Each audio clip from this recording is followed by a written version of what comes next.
FB TV ప్రేక్షకులకు Easter శుభదినము సందర్భంగా మీ అందరికీ శుభాలు తెలియచేస్తూ ఉన్నాం. ఈ విధంగా మీ ముందుకు ఈ ఈస్టర్ దినాన్ని రావడము ఎంతగానో సంతోషిస్తూ ఉన్నాను. ఈరోజు ఈస్టర్ అంటే ఏంటి, దాని యొక్క ప్రాధాన్యత ఏంటి, మానవాళికి అది ఎంత అవసరము, ఉపయోగకరము, ఆ విషయాలు మనం క్లుప్తంగా ఈరోజు చూసుకోబోతూ ఉన్నాం. మొదటిదిగా ఈస్టర్ అంటే ఏంటి, ఈ ఈస్టర్ అంటే ఏంటి అన్నది అర్థం చేసుకోవడానికి పౌలు భక్తుడు కొరింథీయులకు రాసినటువంటి మొదటి పత్రిక 15వ అధ్యాయము 3-4 వచనాలు గనుక మనం చదివినట్లయితే మనకు అర్థమవుతుంది. పౌలు భక్తుడు రాస్తూ ఉన్నాడు, నాకు ఇయ్యబడిన ఉపదేశమును మొదట మీకు అప్పగించితిని, అదేమనగా లేఖనముల ప్రకారము క్రీస్తు మన పాపముల నిమిత్తము మృతి పొందెను, సమాధి చేయబడెను, లేఖనముల ప్రకారము 3వ దినమున లేపబడెను. ప్రియమైనటువంటి వారులారా, యేసుక్రీస్తు ప్రభువారు మనకు తెలుసు 2 రోజుల క్రితము అంటే గుడ్ ఫ్రైడే సందర్భంగా లేదా శుభ శుక్రవారం సందర్భంగా ఆయన సిలువకు వేసి ఆయనను చంపారని. ఇక్కడ పౌలు భక్తుడు చాలా స్పష్టంగా రాస్తూ ఉన్నాడు, ఆయన చనిపోవడానికి గల కారణం ఏంటంటున్నాడంటే లేఖనముల ప్రకారము క్రీస్తు మన పాపముల నిమిత్తము మృతి పొందెను. అంటే యేసుక్రీస్తు ప్రభువారు మానవాళి యొక్క పాపముల నిమిత్తమై సిలువలో చనిపోయి సమాధి చేయబడి తర్వాత అదే లేఖనముల ప్రకారము 3వ దినాన్న మరణాన్ని జయించి తిరిగి లేచాడు. ఈ తిరిగి జయించి లేచినటువంటి ఈ దినాన్నే ఈస్టర్గా లోకం జ్ఞాపకం చేసుకుంటూ ఉంది. అంటే మరణంలో నుంచి తిరిగి లేవడాన్ని తెలుగులో మనం పునరుద్ధానము అంటాం, రిజరక్షన్. అంటే యేసుక్రీస్తు ప్రభువారు తిరిగి లేచినటువంటి ఆ సంతోషకరమైనటువంటి ఆ విజయోత్సాహంతో కూడినటువంటి దానినే మనం ఈస్టర్గా కొనియాడుతూ ఉన్నాం. క్రైస్తవ లోకము లేకపోతే ప్రపంచవ్యాప్తంగా అందరూ కూడా దీన్ని ఆ విధంగా జ్ఞాపకం చేసుకుంటూ ఉన్నారు. సరే, ఇప్పుడు కొంత దీని యొక్క ప్రాధాన్యత ఏంటి, ఆయన మనుషుల యొక్క పాపం నిమిత్తమై చనిపోతే మనుషులకు దానివల్ల కలిగినటువంటి మేలేంటి, ఆ విషయాలు కొంత క్లుప్తంగా చూసుకోవడానికి మనం ప్రయత్నం చేద్దాం. మొదటిదిగా అంటే దీని యొక్క ఒక విధంగా చెప్పాలి అంటే ఈ పునరుద్ధానం అన్నది, ఈ రిజరక్షన్ అన్నది లేకపోతే ఈస్టర్ అన్నది క్రైస్తవ సిద్ధాంతానికి చాలా కేంద్రమైనటువంటి సంగతిగా ఉంది. ఎందుకు కేంద్రమైనటువంటి సంగతి అని మనం చెప్పాలి అంటే పౌలు భక్తుడు ఇదే 15వ అధ్యాయము మరి 13-14 వచనాలలో ఈ విధంగా అంటూ ఉన్నాడు. ఏమంటున్నాడు, మృతుల పునరుద్ధానము లేని ఎడల, అంటే మృతులు అనేవారు పునరుద్ధానులు కారు అన్నటువంటి విషయం అయితే క్రీస్తు కూడా లేపబడి ఉండలేదు అని 14వ వచనంలో ఏమంటున్నాడంటే, మరియు క్రీస్తు లేపబడి ఉండని ఎడల మేము చేయు ప్రకటన వ్యర్థమే, మీ విశ్వాసమును వ్యర్థమే. అంటే ప్రభువారు గనక లేవకుండా ఉన్నట్లయితే, మృతుల్లో నుంచి చనిపోయి తిరిగి లేవకుండా ఉంటే 2 విషయాలు వేస్ట్, వ్యర్థము అని పౌలు అంటున్నాడు. ఏంటి, ఈ విధంగా బోధించడం, ఈ విధంగా వర్తమానం ఇవ్వడము, ఈ విధంగా లోకానికి యేసుక్రీస్తు ప్రభువారి గురించి చెప్పడం అన్నది మొదటిది వ్యర్థము. ఈ విధంగా ప్రకటించి ఆయన యందు విశ్వాసం ఉంచడం అన్నది అది కూడా వ్యర్థమైనటువంటి సంగతి. అంటే క్రైస్తవ్యం అంతా కూడా దేనిపై ఆధారపడి ఉందంటే ఈ ఆయన యొక్క పునరుద్ధానం మీద, ఈస్టర్పై ఆధారపడి ఉంది. ఇంకొక మాటలో చెప్పాలంటే ఈస్టర్ లేకపోతే గుడ్ ఫ్రైడేకి అర్థం లేదు, ఈస్టర్ లేకపోతే క్రిస్మస్ కూడా అర్థం లేదు. ఆయన పుట్టిందే ఈ లోకంలో పాపుల కొరకై చనిపోయి సమాధి చేయబడి తిరిగి లేవడము. అందుకే ఇది చాలా ప్రాముఖ్యమైనటువంటి సంగతి. రెండవది, దీని యొక్క ప్రాధాన్యత లేకపోతే దీని యొక్క ఇంపార్టెన్స్ మనం తెలుసుకోవాలి అంటే, రెండవది మనకు ఎందుకు ఇది ఇంపార్టెంట్ అంటే, అసలు యేసుక్రీస్తు ప్రభువారు ఎవరు అన్నది మనకు ఇది రుజువు చేస్తుంది. ఆయన మృతులలో నుండి తిరిగి లేచాడు అంటే, ఆయన సమాధిలో నుంచి తిరిగి లేచాడు అన్నదానికి ఆయన ఎవరు అన్నది కూడా మనకు చూపిస్తూ ఉంది. ఆయన ఎవరు, ఆయన దేవుని కుమారుడు, ఆయన మెస్సయ్యగా పిలువబడుతూ ఉన్నాడు. ఆయన పాపరహితుడైనటువంటి వాడు, అంటే ఏ పాపము చేయనటువంటి వాడు. ఆయనను ఏదో ఒక విధంగా ఇరికించాలని, మాటల్లో ఇరికించాలని, ఏదో ఒక తప్పు ఆయనలో కనుక్కోవాలని యేసు ప్రభు జీవించినటువంటి దినాలలో మత పెద్దలైనటువంటి వాళ్ళందరూ కూడా అనేకమైనటువంటి విధాలుగా ఆయనను పరీక్షించినప్పటికీ వాళ్ళని ఎదుర్కొని యేసుక్రీస్తు ప్రభువారు ఒకరోజు సవాల్ వేశారు. నాలో పాపం ఉన్నదని స్థాపించగలవాడు ఎవడు? అంటే ఆయన క్రిటిక్స్ కూడా ఆయనలో పాపమున్నది అని ఏమాత్రము రుజువు చేయలేకపోయారు. ఆయన దేవుని కుమారుడుగా, మెస్సయగా, పాపరహితుడుగా, దైవత్వము కలిగినటువంటి వాడుగా జీవించాడు. అంటే ఆయన పునరుద్ధానము ఆయన ఏమై ఉన్నాడో అన్నది మనకు రుజువు చేస్తుంది. ఇంకొకటి, ఈ లోకంలో 2000 సంవత్సరాల క్రితం యేసు ప్రభు వారు జీవించినప్పుడు అనేకమైనటువంటి విషయాలు, అనేకమైనటువంటి సత్యాలు ఆయన బోధిస్తూ వచ్చాడు. మానవాళికి కావలసినటువంటి ఉపదేశాలన్నీ ఇచ్చాడు. ఆయన మాటల యొక్క వాస్తవికత ఆయన పునరుద్ధానంపై ఆధారపడి ఉంది. ఎందుకంటే అనేకమైనటువంటి విషయాలు చెప్పినటువంటి ప్రభువారు ఆయన శిష్యులతో ఈ మాట కూడా చెప్పారు. ఏమని చెప్పారు?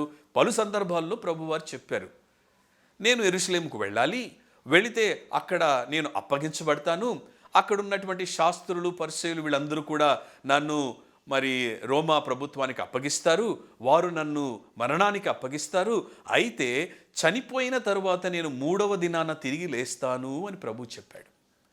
ఒకవేళ ప్రభువే గనక లేవకపోయి ఉన్నట్లయితే ఆయన మిగతా చెప్పినవన్నీ కూడా ఎవరు నమ్ముండేవాళ్ళు కాదు. అవన్నీ కూడా నిజమా కాదా అన్నటువంటి సందేహం ఉండుండేది.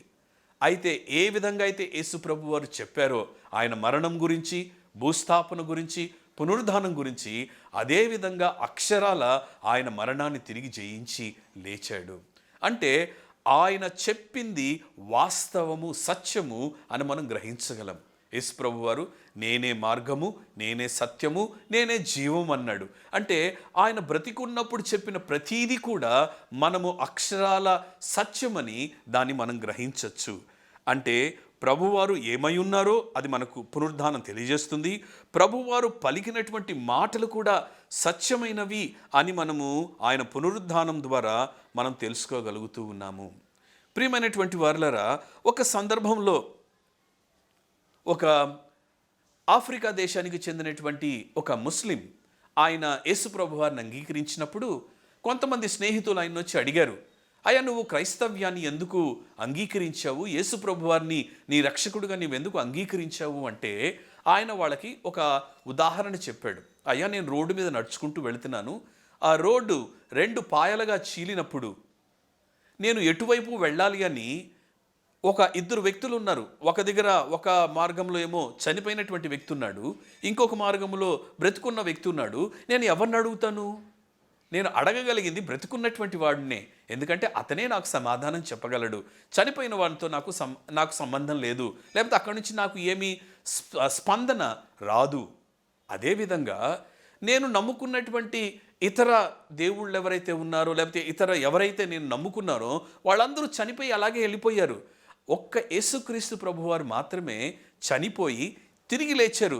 కాబట్టి మరణం తర్వాత ఏముంది అని ఎవరు చెప్పగలరంటే మరణాన్ని రుచి చూచి వచ్చినటువంటి వాళ్ళే చెప్పగలరు.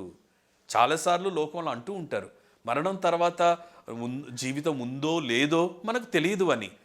దాని గురించి ఎవరు చెప్పగలరంటే మరణానికి వెళ్ళి తిరిగి వచ్చిన వాడు మాత్రమే చెప్పగలరు.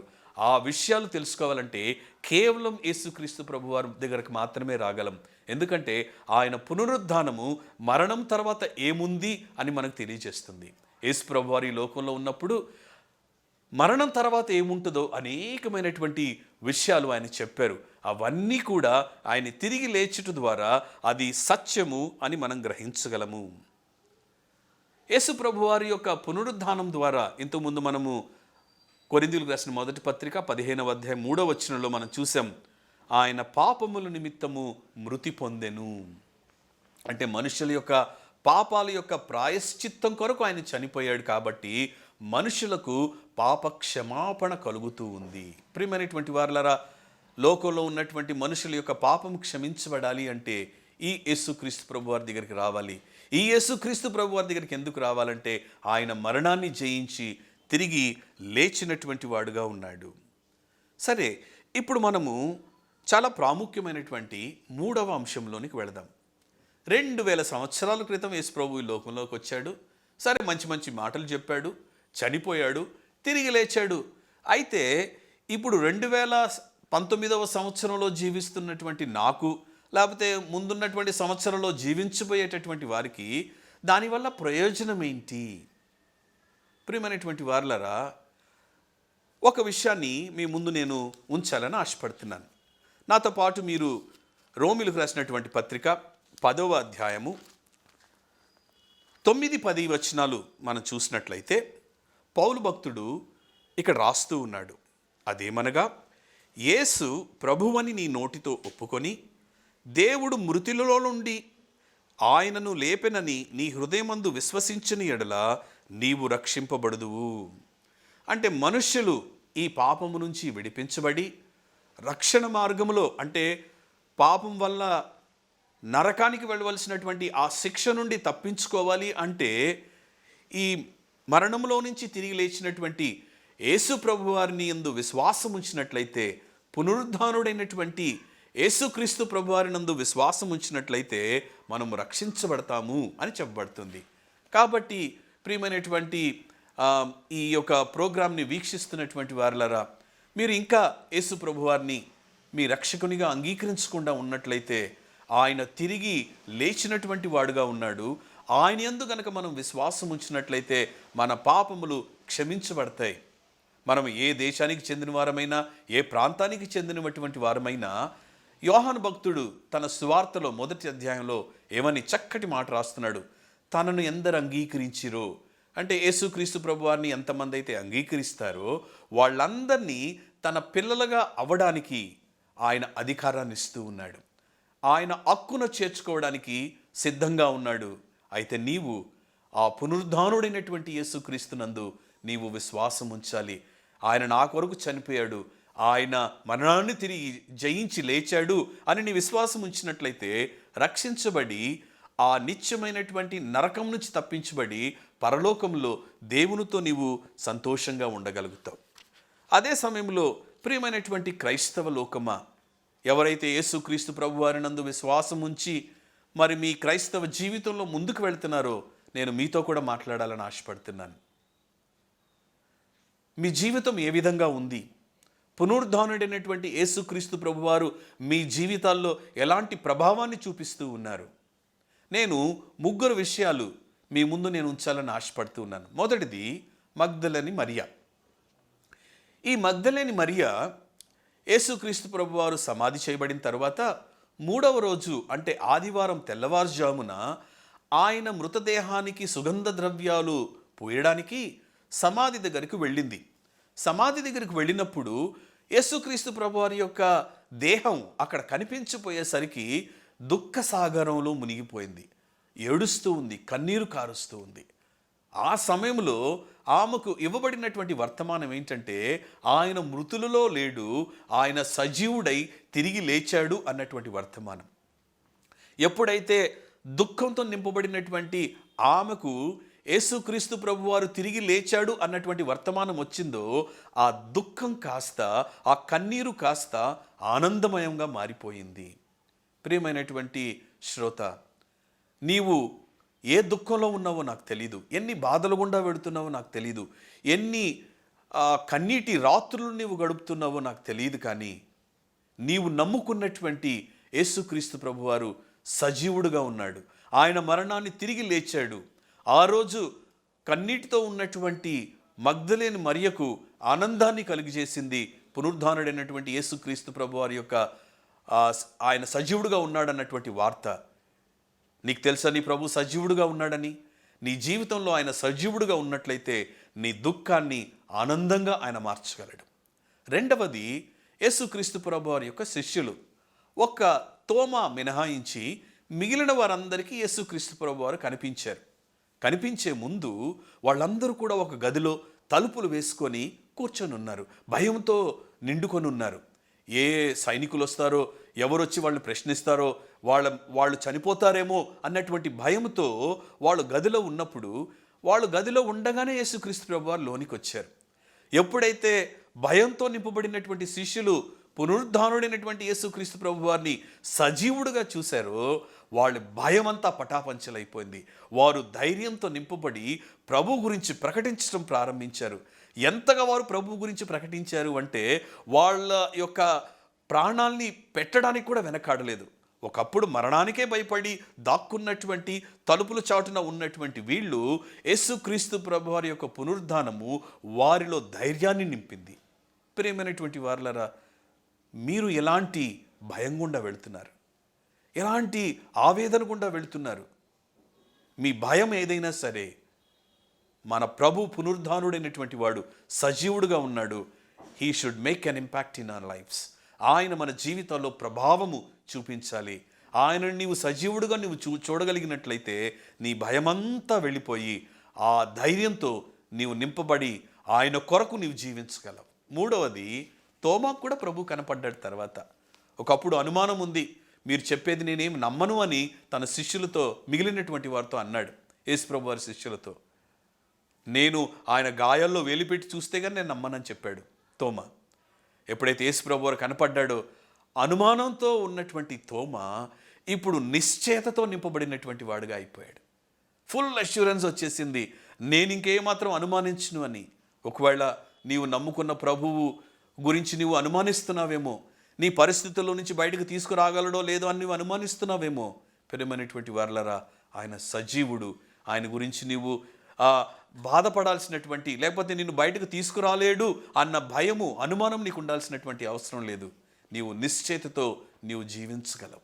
చివరిగా ఒక విషయాన్ని చెప్పి నేను ముగించేస్తాను. ఒకసారి ఒక 15 సంవత్సరాల యవనస్తురాలు, ఆమెకు అకస్మాత్తుగా ఒక రోగం వచ్చింది. పక్షవాతంతో మంచాన పడింది. డాక్టర్లు వచ్చి ఆమెను పరీక్షించి ఏమని చెప్పారంటే, తల్లిదండ్రులతో అంటున్నారు, ఆమె మంచి జీవితం అంతా అయిపోయిందండి, బెస్ట్ లైఫ్ ఈజ్ ఓవర్ అని చెప్పి తల్లిదండ్రులతో చెప్తూ ఉంటే, ఈ 15 సంవత్సరాల అమ్మాయి విని డాక్టర్ని చూసి నవ్వి డాక్టర్తో ఈ విధంగా అందంట, my best days are not over doctor. నా బెస్ట్ డేస్ అన్నీ, నా మంచి రోజులన్నీ అయిపోలేదు. ఒకరోజు నా ప్రభువుని చూస్తాను, ఎందుకంటే ఆయన సజీవుడు. ఆయనను చూచినప్పుడు అప్పుడు ఉండబోతుంది నాకు అసలైనటువంటి బెస్ట్ డేస్. ప్రియమైనటువంటి వారలారా, క్రైస్తవ లోకమా, మీరు ఎలాంటి పరిస్థితిలో ఉన్నారో, దుఃఖంలో ఉన్నారో, భయంలో ఉన్నారో, లేకపోతే అనుమానంలో ఉన్నారో, ఒక్కటి జ్ఞాపకం చేసుకోండి, మన ప్రభువు సజీవుడు. మరొకసారి ఈ ఈస్టర్ శుభదిన విషెస్ని మీకు తెలియచేస్తూ సెలవు తీసుకుంటున్నాను. Praise the lord.